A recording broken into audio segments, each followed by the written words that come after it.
तत्सवितुर्वरेण्यं भृगो देवस्य धीमहि धियो यो नः प्रचोदयात् ॐ शान्ति शान्ति शान्तिः. Sai Ram, brothers and sisters. Now I am give you another very important video on Sathya Sai Baba's Sai Gita. Please watch this and spread to many people. Free yourself from all bondage. If an individual is bound by a golden chain, will he be happy in that situation? No. Bondage remains bondage, be it from a chain made of gold or one made of copper or iron. So even a pure, calm nature causes bondage, and in the end, you have to get rid of this also. You must free yourself from all bondage, but until you reach divinity, you need the pure, calm, harmonious quality. Once you merge in the Lord, there are no more distinguishing qualities of any kind. In that state, the question of the three qualities does not arise at all. When you have offered up everything and become one with the Lord, you rise above these attributes and become totally free of all change. The Gita has taught that in order to control the mind, constant practice and renunciation are essential. Practice does not refer to just the observance of daily religious rituals. Practice means using the body, using the tongue, and using the mind in such a way that you do not develop attachment. Practice means orienting your whole life towards the one goal of reaching the divinity. Every word you utter, every thought you think, and every deed you perform should be pure and associated with the truth. This is the essence of all austerities. Truth and purity are the real instruments for success on the spiritual path. My wish is that you develop these noble qualities and thereby sanctify your life. Time wasted is life wasted. The Lord declared in the Gita, whoever remembers me is very dear to me. Therefore, remember the Lord always, offer Him your mind and your will. Surrender everything to Him and you will quickly reach Him. Embodiments of love. In the Gita, the Lord taught that joy and sorrow, cold and heat, profit and loss, criticism and praise must be faced with an equal mind. This equanimity of mind is one of the most important attributes of a true devotee.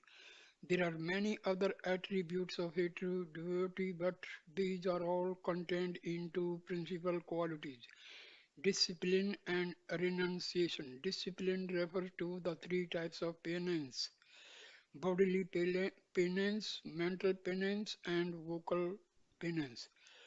Renunciation refers to understanding the defects in objects and living a life which does not get attached to these things. In other words, living as a witness. If you can incorporate these two important qualities, discipline and renunciation, in your daily life, then there will be no need for any other spiritual practice. Start your spiritual practice when you are young. If you want to develop these two qualities, you have to start in your childhood and use this early period of your life in a sacred and ennobling way. In the world today, many people undertake spiritual practice only when they reach old age, after they have thoroughly enjoyed the objects of luxury and have become disgusted and exhausted by worldly pleasures. They consider embarking on the spiritual path, having spent their lives concentrating on sense objects. on family life, on children, on wealth, on properties, on name and fame. They become disillusioned in old age. They realize that there is nothing true in these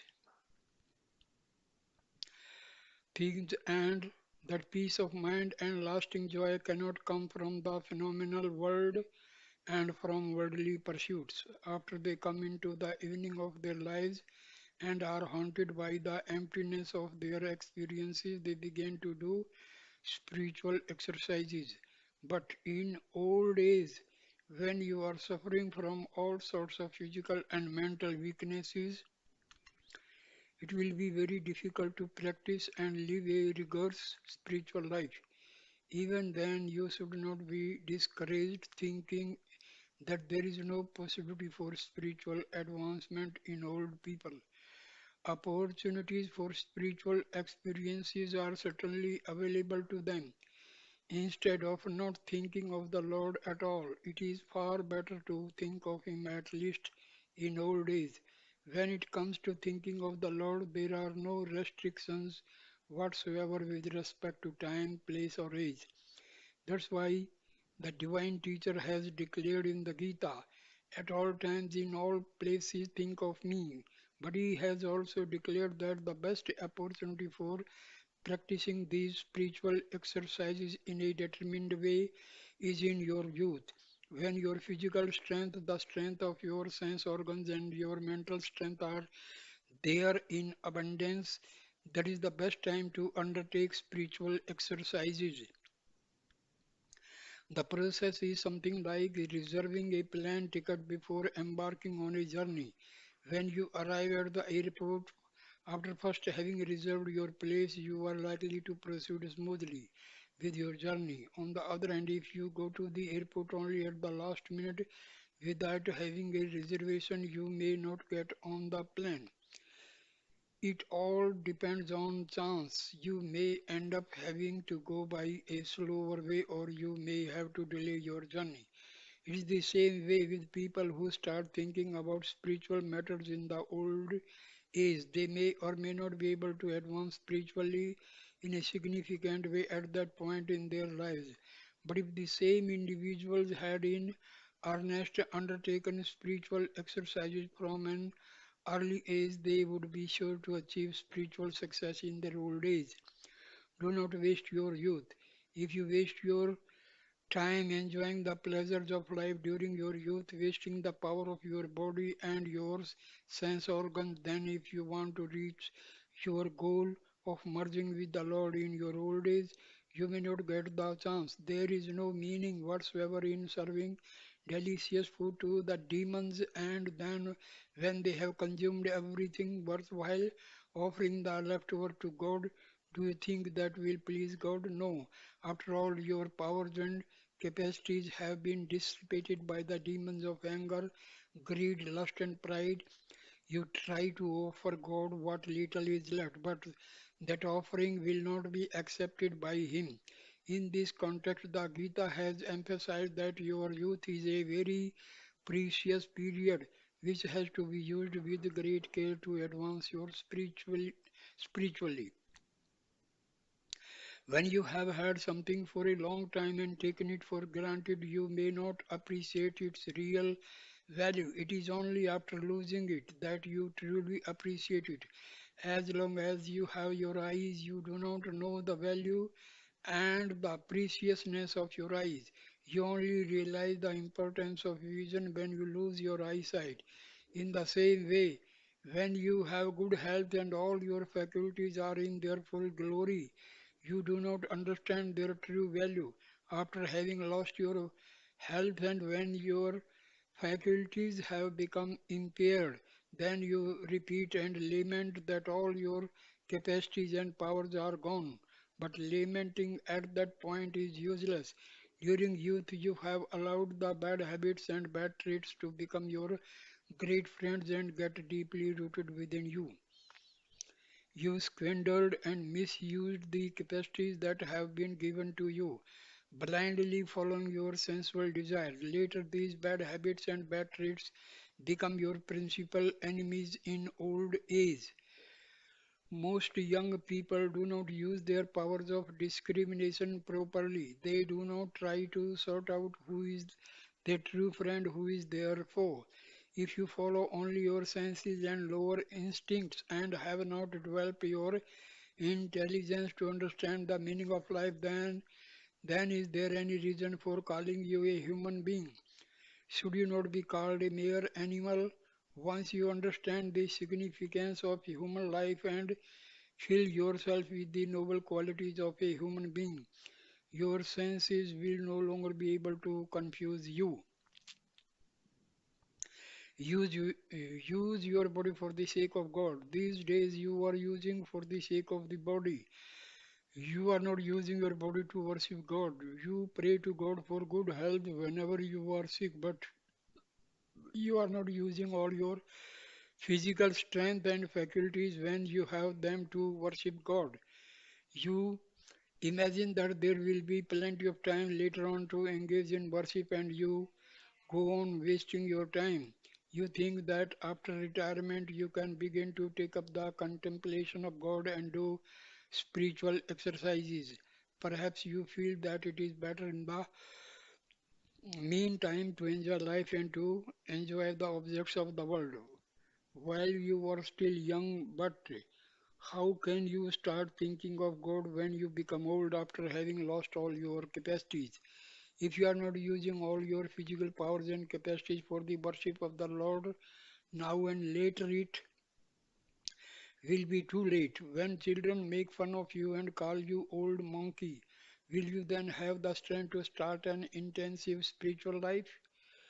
When your hair is grey, when you are hardly able to move, when you are barely able to see, when all the sense organs have become weak, will you then be able to use them for the worship of the Lord? No, it will not be possible. The scriptures have very forcefully described the futility of starting your spiritual practices only during your last days.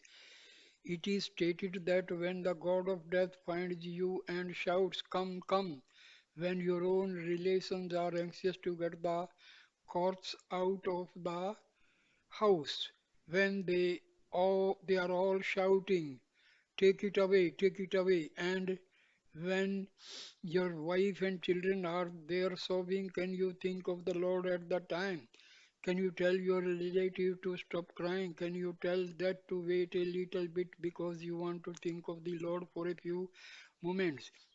You should accumulate in youth all the things which are necessary to lay a strong foundation for a happy future. Do you recall the think that it is possible to think of the Lord only after you retire? No, it is not possible. You should be fully engaged in regular spiritual practice before retirement, but instead you immerse yourself in the business and continue with that even after retirement, or waste your time going to clubs and in many other ways dissipate your precious life. You cannot start spiritual life when death is at the door. A housewife once asked her husband, "At least now in your old age, should not you be thinking of God? You never took the time to do it before during your busy period. Please do it now." The businessman replied, "I have no time even to die, no less to think of God." But do you think that death will not come to someone who says that he has no time to die? Will death come only according to his wishes? No, time waits for no one. Therefore, while you still have time, you have to make use of it in a proper way. The enemy called death, along with his soldiers called disease, will be waiting to wage war against your body.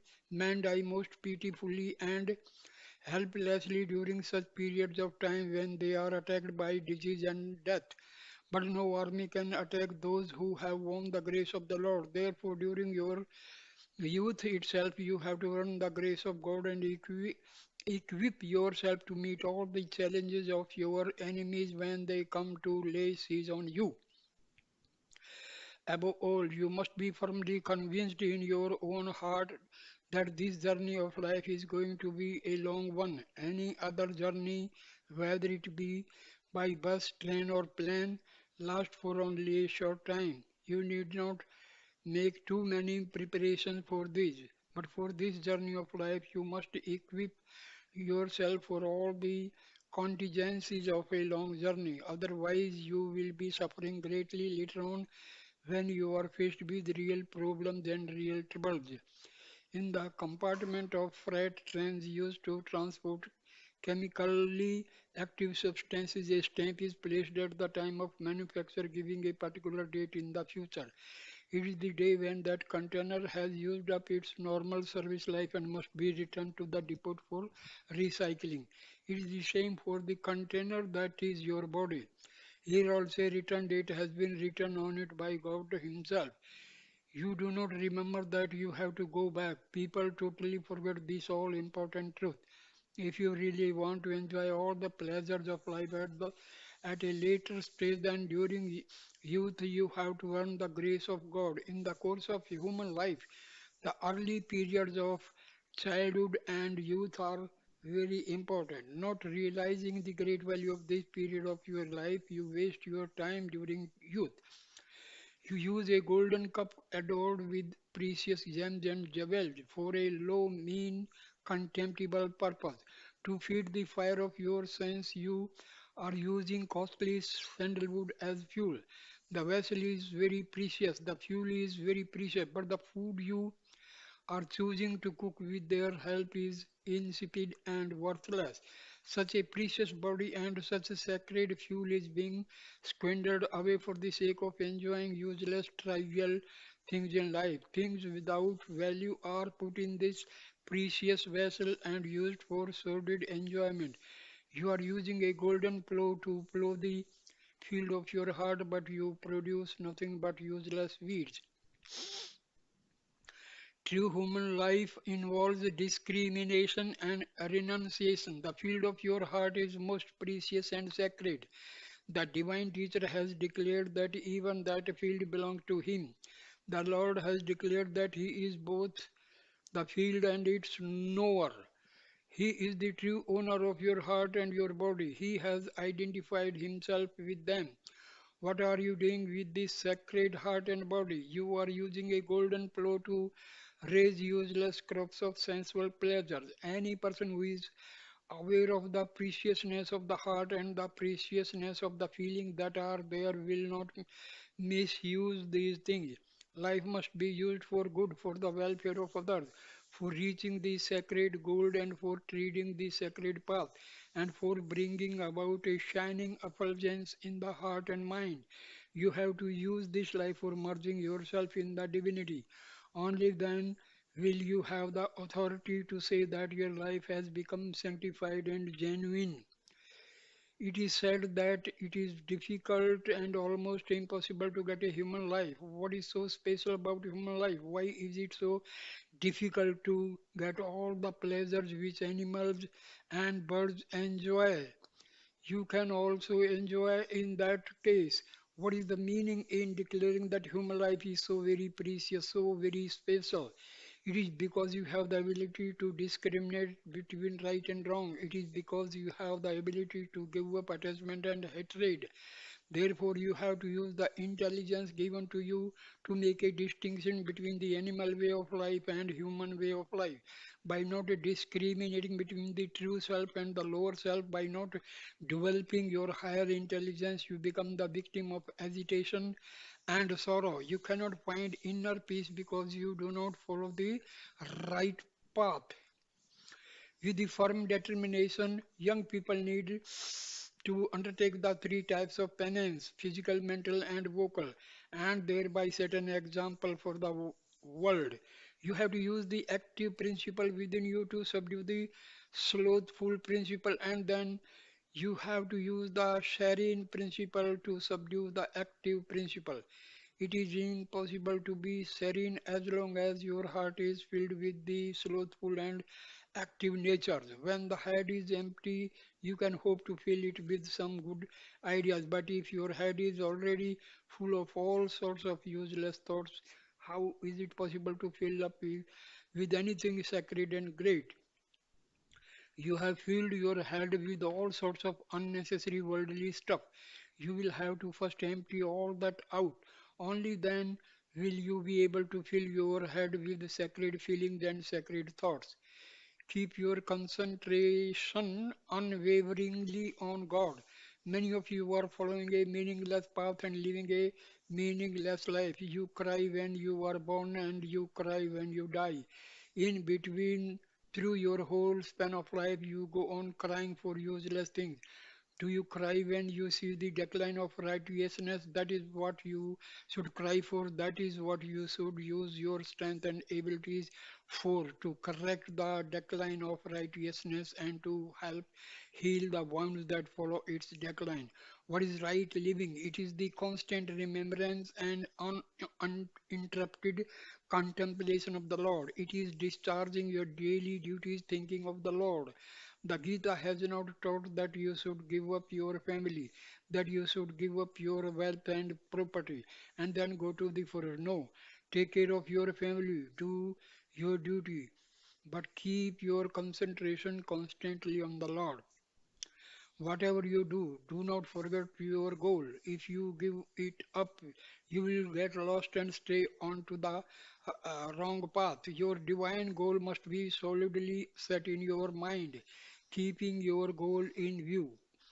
Perform your daily duties. Do not allow any flaw or defect to taint your words. Always adhere to truth. Some people think that in time of difficulty they can modify the truth.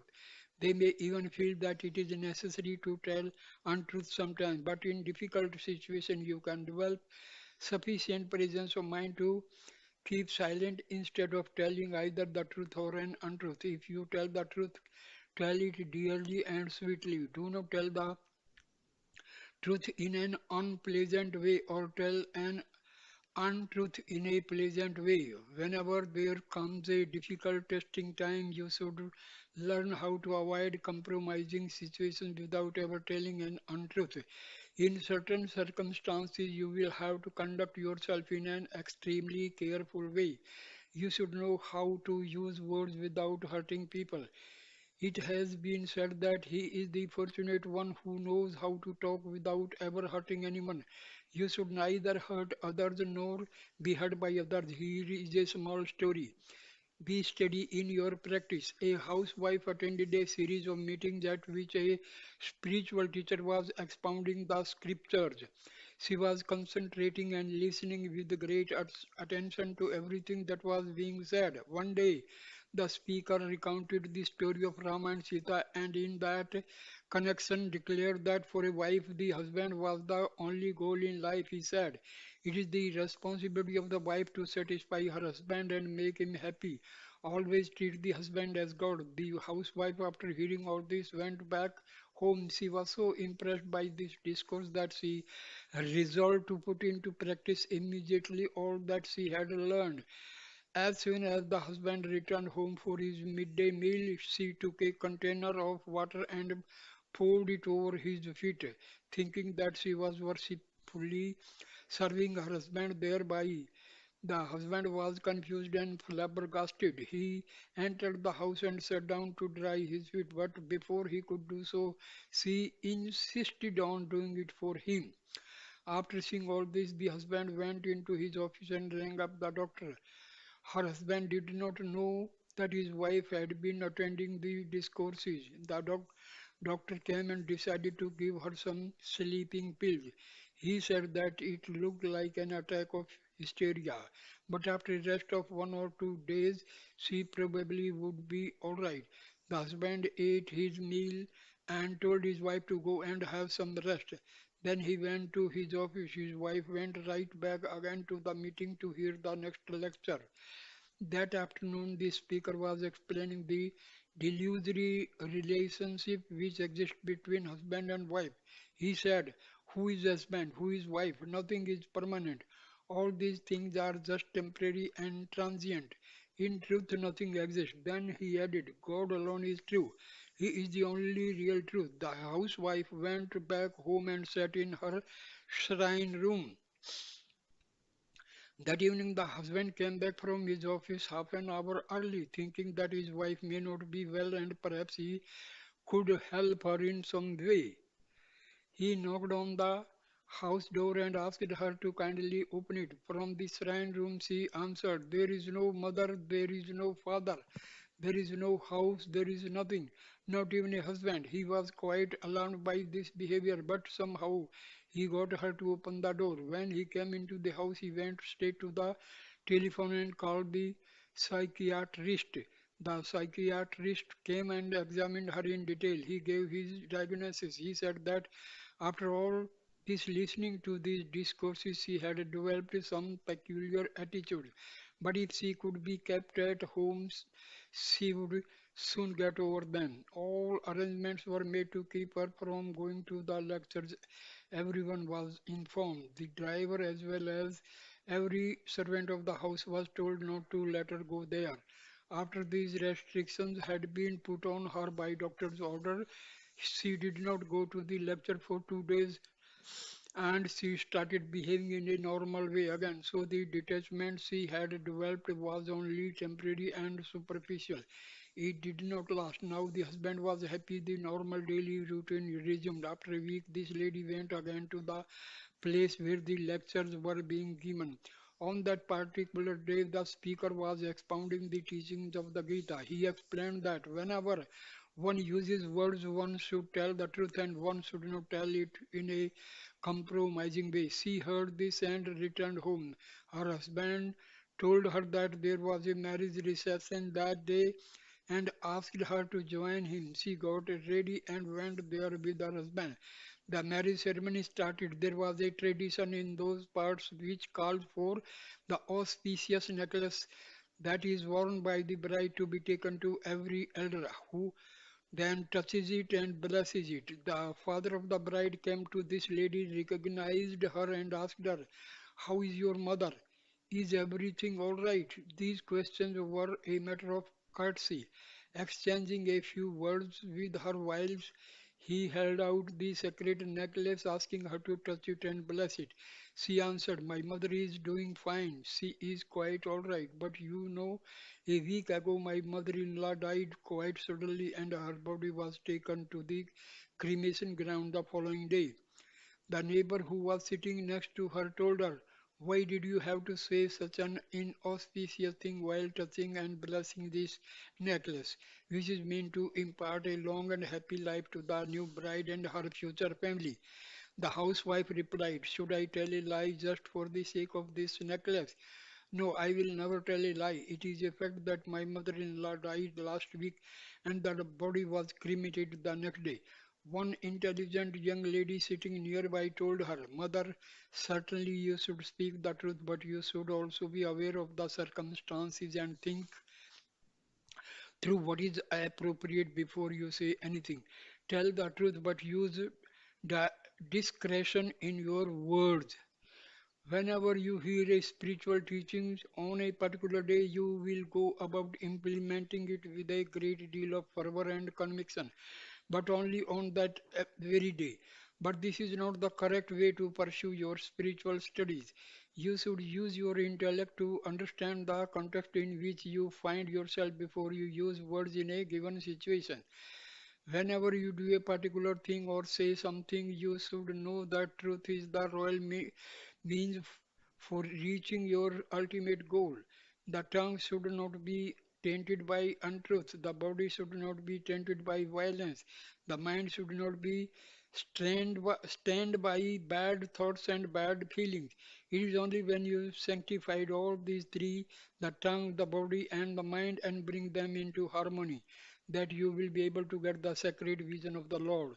Students should be extremely careful in telling the truth. They should certainly tell the truth, but be careful not to go on talking and hurting others unnecessarily. Have control over your tongue. Whenever there is a misunderstanding with someone, if you tell him all his defects with the justification that everything you are telling is true, then there are bound to be complications later. You should never hate others. When you have love in your heart, your words will naturally be very sweet. Even if anger develops, it will be of a fleeting nature. There are Four types of people. The anger of a person who is of a serene nature will be very short-lived. It recedes immediately. The Gita has declared such a one as a great soul. The second type will have this anger for a number of minutes, but it will soon fade away. The third category of person will have this anger continuously all day long. The one in the lowest category will have this anger throughout his life. The four types of anger.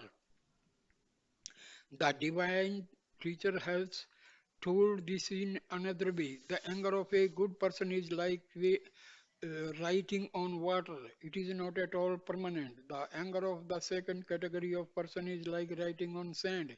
It will be washed away one moment or another. The third type of person, the anger is something like writing on the stone. Over a long period of time, it will be eroded away. But the anger of the fourth type of person is like writing on a steel plate. It will never go away unless you melt it and cast it anew. Only when you put it into the fire will get destroyed. Only through intense transformation is there any possibility of changing it. Things which are highly relevant in day-to-day life can be found in the Gita. It is very difficult for you to take all the teachings that are in the Gita and practice all of them, but you should at least take those teachings which are directly applicable to you, to your present life, and put them into practice. That way, you reap immediate benefits and will rapidly progress towards your ultimate spiritual goal. Remember God, forget the world. Of all the precious things in the world, time is the most precious. Think carefully how you are spending your precious time. Your primary duty as a human being is to offer your body, your work, and your time to the Lord, who is the very embodiment of time. Embodiments of love. Health which is spoiled and lost can sometimes be recovered with the help of medicine, but time which has gone by is lost for good. For good. There is no way for it to ever come back and be used again. You have to make every effort to use this precious time in a sacred manner. Time is infinite. If it goes on forever, but the time which is allotted to you is only a microscopically small fraction of that. Many of you are wasting your lives by thinking that the phenomenal world is real. As a result, you are using all your limited time for enjoying the pleasures of the world. If you reflect even for a moment on that you have achieved and how you have spent your priceless time, you will be very sorry to find that you have used it in such a wasteful manner.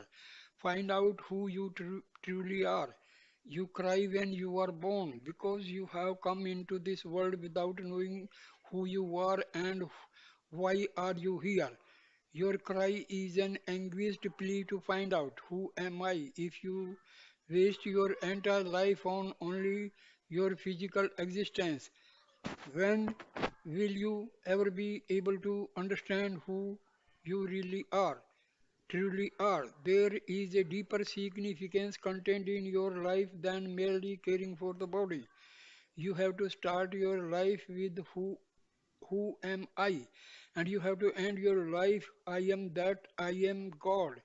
You have to recognize that you yourself are the divinity and your life in the supreme peace which is your true reality. Unfortunately, most of you concentrate your attention only on the worldly enjoyments you can obtain, aspiring for immediate pleasures, and do not think all about the future consequences that will follow from your actions. When a frog sees some flies or worms in front of it, it becomes so happy and enthusiastic that it would like to immediately jump on them, swallow them whole, and enjoy them. But behind the frog, there is a snake lying in wait, ready to catch the frog and eat it up. The snake is very happy to have found its meal in the form of this frog, which for the moment is preoccupied with its own enjoyment. The snake does not know that a hawk is hovering overhead ready to snatch the snake up in its claws. The hawk is so joyous at the idea of grabbing and consuming this unsuspecting snake that it does not pay any attention to the hunter lurking in the bush ready to shoot it. In the same way, you are also thinking only of fulfilling your desires and anticipating the comforts that you see before you, not thinking at all what is stalking behind you, waiting to pounce on you. You are wasting your time without realizing the harm that may befall you on in the future. You cannot know what time, in that place, and in what circumstances danger may present itself and come your way. Therefore, you have to sanctify the time at your disposal now and use it properly, recognizing its sacredness and preciousness. Youth is the most precious period of life. You may be prepared to offer millions of dollars to buy whatever comes your way, but no amount of money can be paid to ever get back the time what has already been spent. Youth is the most precious, the most sacred period of human life. It offers you a golden opportunity to properly utilize your time and sanctify your life. In human life, the time of youth, like the water that flow in the river, cannot be turned back again. Today's youth should be recognizing this fact. Utilize your time in a proper way, and you will gain fulfillment in life. Always today's youth should recognize this fact. Utilize your time in a proper way and you will gain fulfillment in life. Always be aware of the many aspects of the wheel of today. Time. Realize how extremely important time is. Think ahead as to what is likely to happen in the future and keep the goal of your life constantly in view. In the chapter on devotion in the Gita, it is said that time is the most important element in your life. You must use your time wisely. Your time should be used to reach God. The divine teacher taught in the Gita that even if you have not reached a highly developed detachment from worldly objects, if you use your time in constant awareness of the Lord, performing all your works and duties as worship and offering everything you do to the Lord, then you will have a blessed life. Krishna told Arjuna, do your duty, Arjuna. If you have to fight, then fight, but fight thinking of me. That way you will incur no sin. If you have offered everything to me and have me steadily in your heart, you will not suffer any of the consequences of your actions.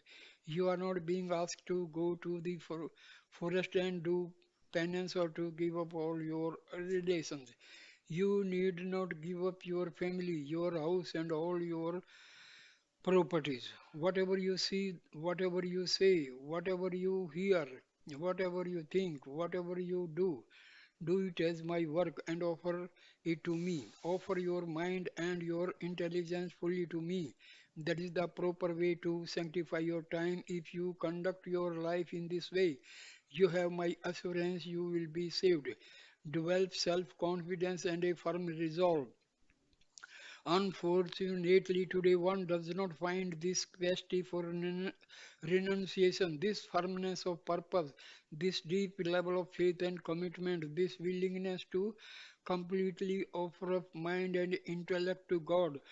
Most people today do not have a vision that is steeped in faith, but you should develop such a strong faith you cannot hope to know what kind of life you will be living in the future, or under what circumstances and in what place you will find yourself. No one knows these things but the Lord. If you offer everything to Him, He will protect you in all situations. Such a deep level of communication, renunciation requires strong self confidence and a clear of vision. Whatever work you do, you must have a great determination and a firm resolve. Without this, you cannot achieve even the smallest thing. A small bird laid its eggs on the shore of the ocean. It wanted to have a comfortable life. A number of times the waves came and washed the eggs away into the ocean. The bird became discouraged and also a little desperate. For every time it laid its eggs, the ocean washed them away.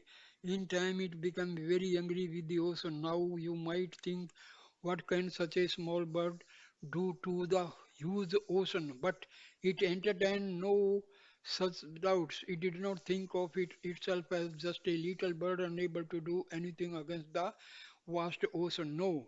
On the contrary, this small bird took a firm resolve and decided to it was going to empty all the waters of the mighty ocean. That was its vow to which it struck with a great determination. Night and day it stood at the edge of the ocean, dipped its head into the sea, took a little water into its beak, flew to the other side of nearby hill, released the water from its beak, and thus drop by drop resolved to empty out the whole ocean. It believed that ultimately it would manage in this way to conquer the ocean itself.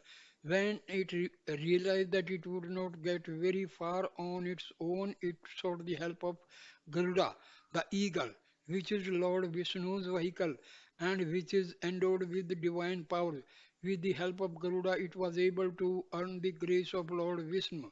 Now the ocean became very frightened and humbly apologized to the little bird.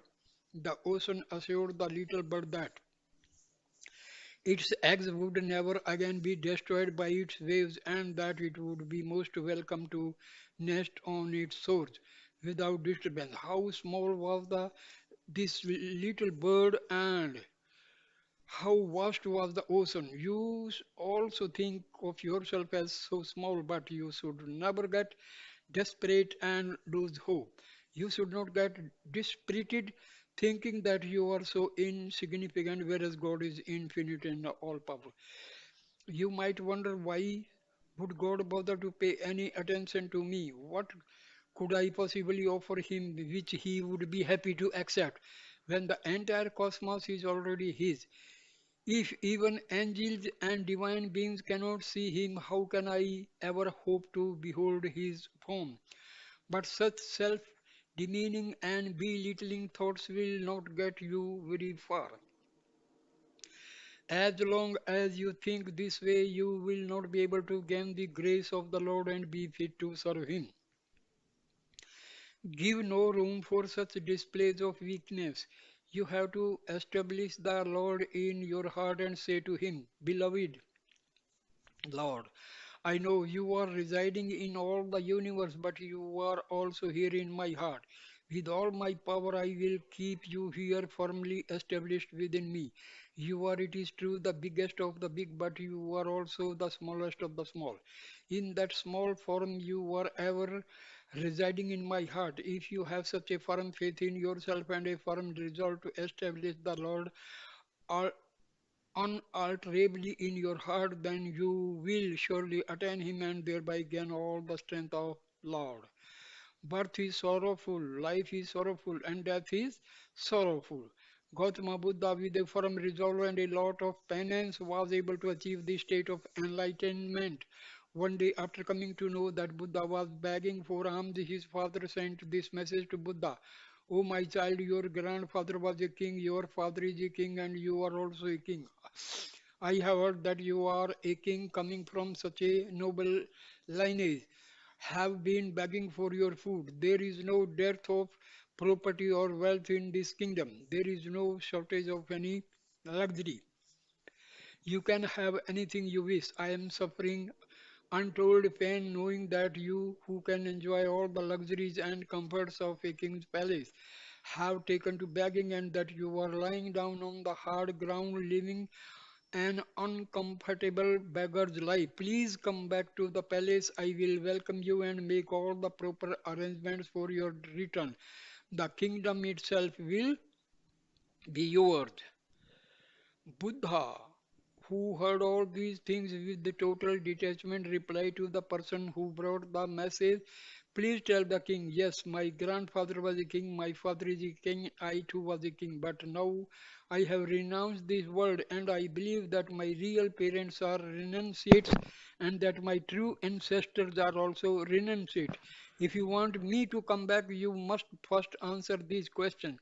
Do you have the power to save me from death? Can you keep disease away from me and guarantee to keep me in sound health? Do you have the capacity to prevent old age and senility from descending on me? Do you have the power to free me from all these evils? If you can give me the correct answer to these questions, then I will immediately come back to the palace.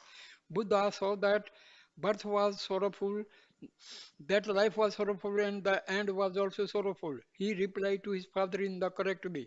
After having seen all the sorrows of life and after having watched so many people suffering, he could not continue to wallow in ignorance and illusion. That would have been sheer folly. Buddha life can serve as an important lesson to you.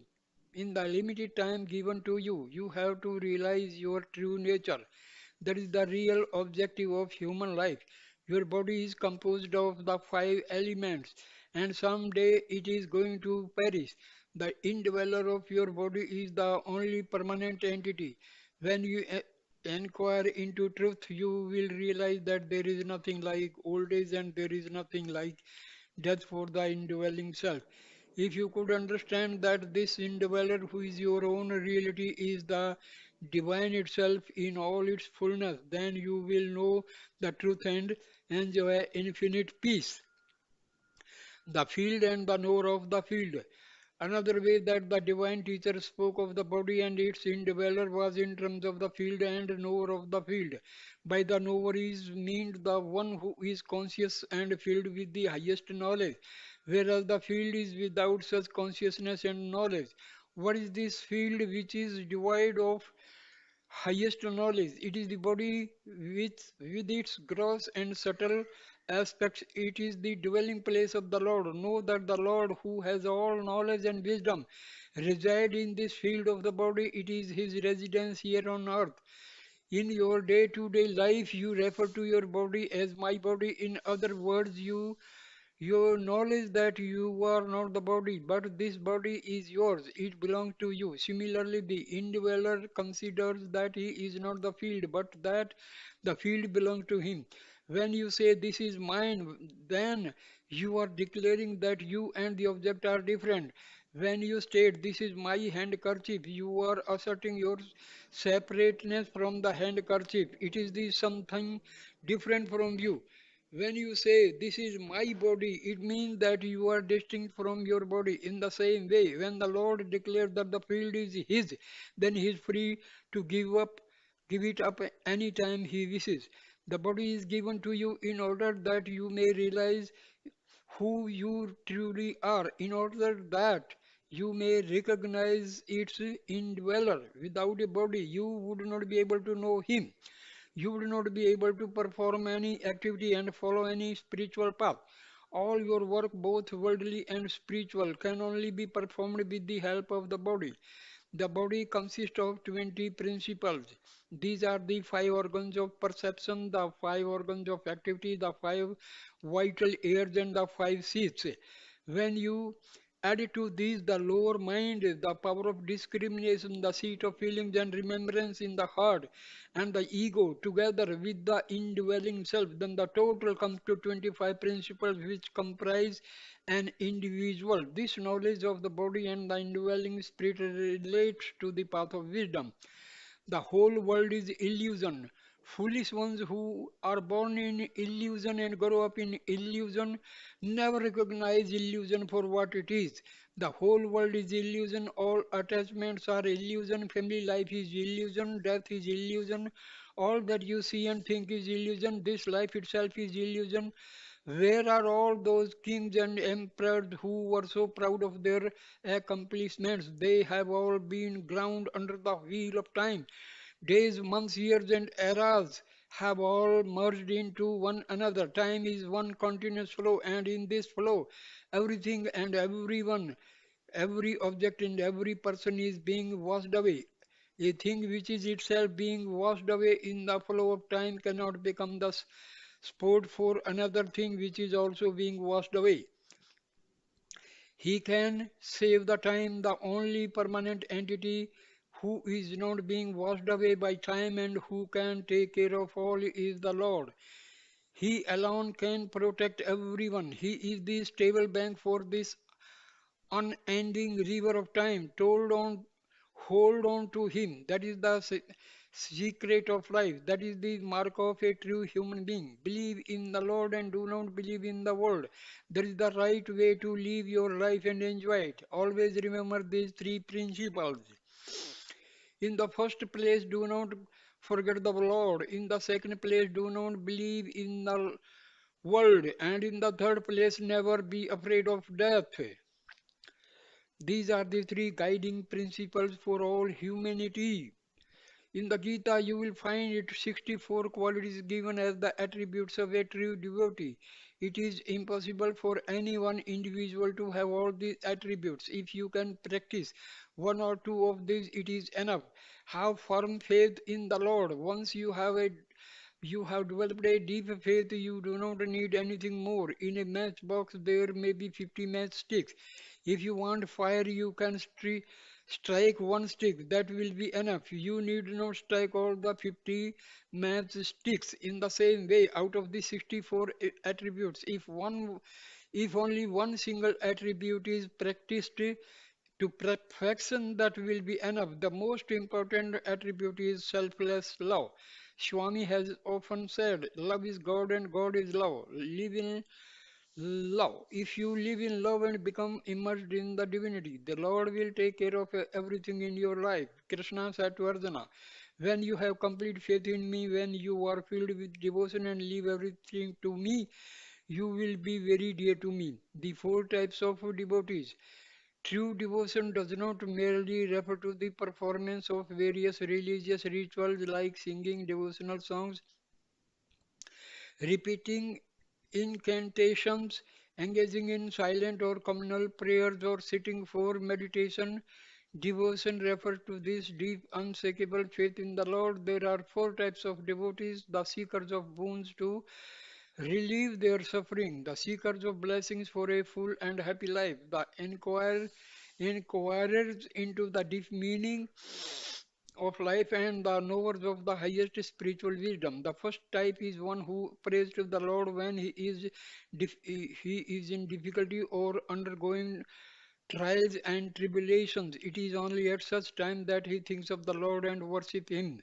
The second type is one who entreats the Lord for the blessings of the wealth, position, and power. He prays to the Lord for progeny and long life and yearns to gain houses, property, cattle, gold, wealth, and such things to serve his fellow man. Most people hankers after worldly boons, not realizing that true wealth is wisdom, that real property is a noble character, that the most valuable jewel is to be immersed in God's love. They are anxious to acquire worldly objects but do not understand the subtle meaning and deeper significance of all these outer symbols of worldly wealth.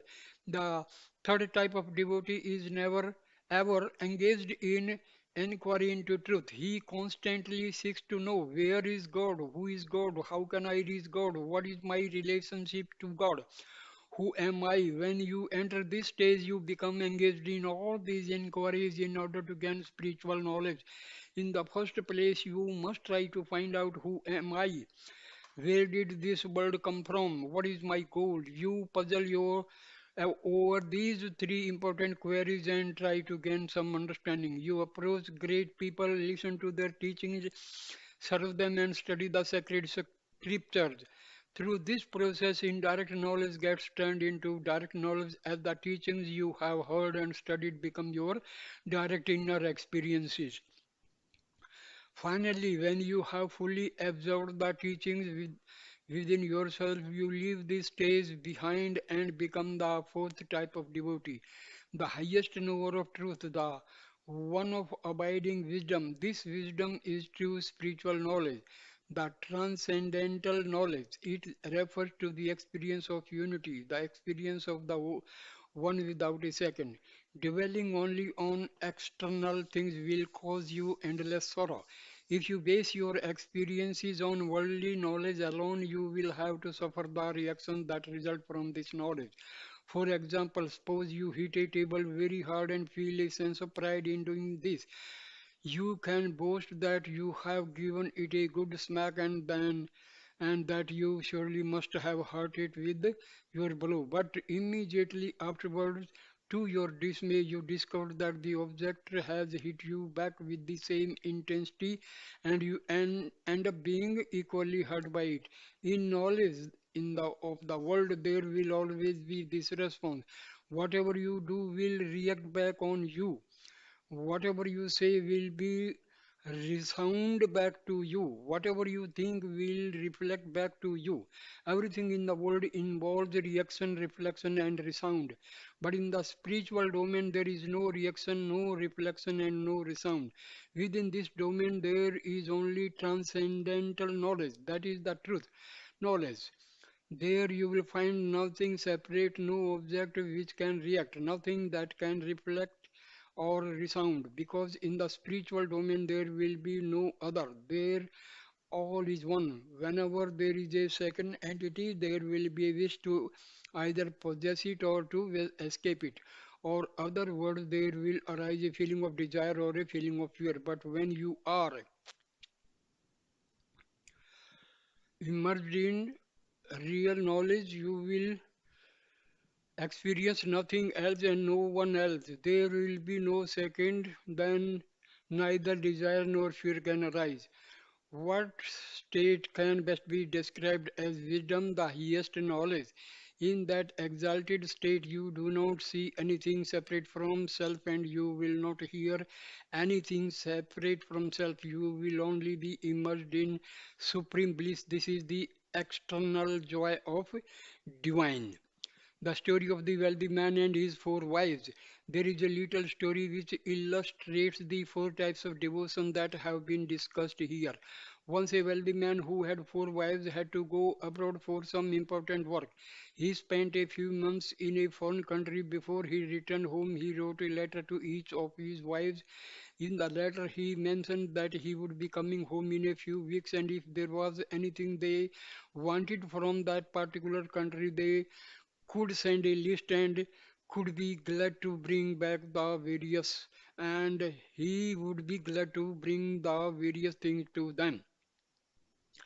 His first wife was an unhappy lady. She was suffering from many ailments. She sent the husband a list of medicines, explaining that her health was not good and that she would like to have a number of foreign medicines which would help her feel better. His second wife had a great many desires. She wrote, "Dear husband, please bring me some fine jewels, some silk saris, and all the latest fashionable articles that are available there." He received her letter and arranged to procure those items for her. The third wife had a strong spiritual inclination. She wrote to the husband asking for any good books that were available in that country. Books which deal with the lives of great saints, depicting their life experiences. She was always looking for a good spiritual book that would inspire her in her own spiritual aspirations. And so she asked her husband to see if he could find such books and bring them back for her. His fourth and favorite wife wrote, "Dearest one, I do not need anything for myself.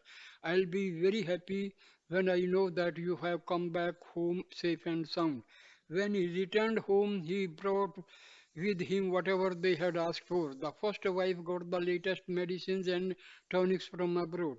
The second wife got beautiful jewels and exquisitely textured silk saris. To the third wife, the husband brought the finest copies of the scriptures and other holy books.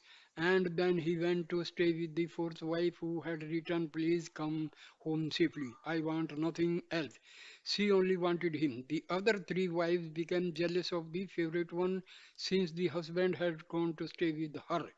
They sent messages asking, after such a long time without seeing us, you have not even once come to our house to visit us. What is the reason for this? The husband replied, I have given each of you exactly what you asked for. One of you asked for medicine, I brought them. One of you asked for the latest jewels, I brought them. One of you asked for sacred books, I brought them. One of you wanted only me, so now she has me. God answers everyone's request. This husband is the Lord Himself, and the four wives are the four types of devotees. The Lord will give you exactly what you ask for. If you ask only for Him, then He will come and reside in your heart.